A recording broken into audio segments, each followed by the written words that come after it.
Kita-Kita FM, suara dari tanah di bawah bayu. Memang terbaik dan sentiasa di hati. Dari gunung ke lautan, dari kota Belud sampai ke Kelabakan, inilah suara rakyat Sabah yang sejati. Hari ini kita kupas jelajah warisan N3 Pitas, gelombang kecewa atau gelombang kebangkitan rakyat. Petanda gelombang kebangkitan rakyat kini semakin kuat terasa di Pitas. Kehadiran Presiden Parti Warisan Sabah, Datuk Seri Panglima Muhammad Syafi Abdal bersama pimpinan tertinggi parti dalam siri jelajah inspirasi di SSA menarik ribuan penyokong yang membanjiri lokasi program. Difahamkan secara tidak rasmi, lebih 3.000 ahli baharu telah menyertai warisan semasa siri jelajah itu. Satu angka yang cukup besar untuk menggambarkan potensi perubahan angin politik di kawasan pedalaman Sabah. Dalam ucapan Syafi, beliau menegaskan perjuangan warisan bukan sekadar politik biasa, tetapi satu misi mengembalikan maruah dan hak rakyat Sabah di bumi sendiri. Seruan demi Sabah, demi Pitas, demi generasi akan datang, kedengaran lantang satu mesej yang mengingatkan kembali semangat 2018 ketika warisan mencipta gelombang besar di seluruh negeri. Namun, naratif kebangkitan itu tidak dibiarkan tanpa cabaran. Ketua Penerangan Parti Gagasan Rakyat Sabah, Gagasan Rakyat, tampil menepis dakwaan kononnya wujud gelombang baharu, rakyat bersama warisan.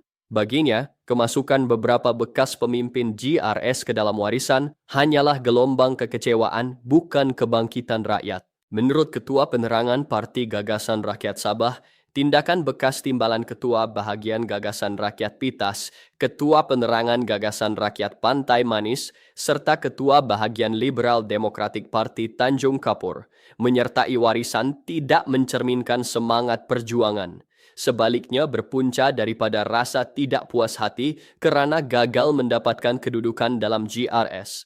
Katanya lagi, individu-individu ini pernah meminta menjadi calon. Malah ada yang mengugut keluar parti jika kehendak mereka tidak ditunaikan. Gagasan Rakyat menegaskan tindakan keluar parti atas alasan sebegitu bukan perjuangan untuk rakyat, tetapi tanda ketamakan terhadap jawatan dan kuasa. GRS tidak akan tunduk kepada politik ugutan dan dendam pribadi, katanya, sambil menambah bahwa rakyat kini semakin muak dengan politik lama berasaskan kepentingan diri. Namun di sebalik pertembungan kenyataan ini, pemerhati politik melihat situasi di Pitas sebagai lebih kompleks daripada sekadar kecewa atau bangkit. Sejarah politik Sabah sendiri membuktikan bahwa banyak gelombang perubahan bermula daripada kekecewaan dari kejatuhan USNO kepada lahirnya Berjaya, dari Berjaya ke PBS, dan akhirnya kemunculan warisan pada 2016. Setiap kali rakyat merasa terpinggir, satu bentuk kebangkitan baharu biasanya muncul. Kehadiran ribuan orang di Pitas juga tidak boleh dipandang ringan.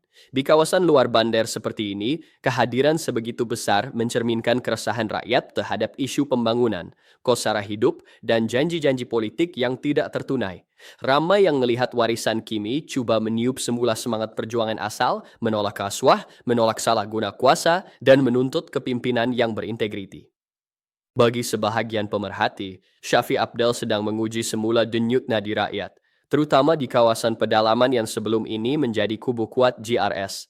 Jika momentum ini berterusan dan benar-benar menyentuh akar umbi, Pitas mungkin menjadi titik permulaan kepada satu gelombang politik baharu di Sabah. Persoalan kini, adakah jelajah inspirasi di SSA ini sekadar mencipta kehangatan sementara atau tanda awal perubahan besar menjelang pilihan raya negeri akan datang? Rakyat di pedalaman Sabah sedang menilai dan suara mereka bakal menjadi penentu arah politik negeri dalam masa terdekat. Apa pendapat Anda? Coba komen bosku. Itu dia ulasan dari Kita-Kita FM, suara dari hati rakyat Sabah. Jangan lupa kita bukan sekadar mendengar, kita menganalisis, menilai, dan bertindak. Jumpa lagi dalam segmen seterusnya, masih bersama Kita-Kita FM, suara dari tanah di bawah bayu. Jangan lupa like, komen, share, dan subscribe. Terima kasih.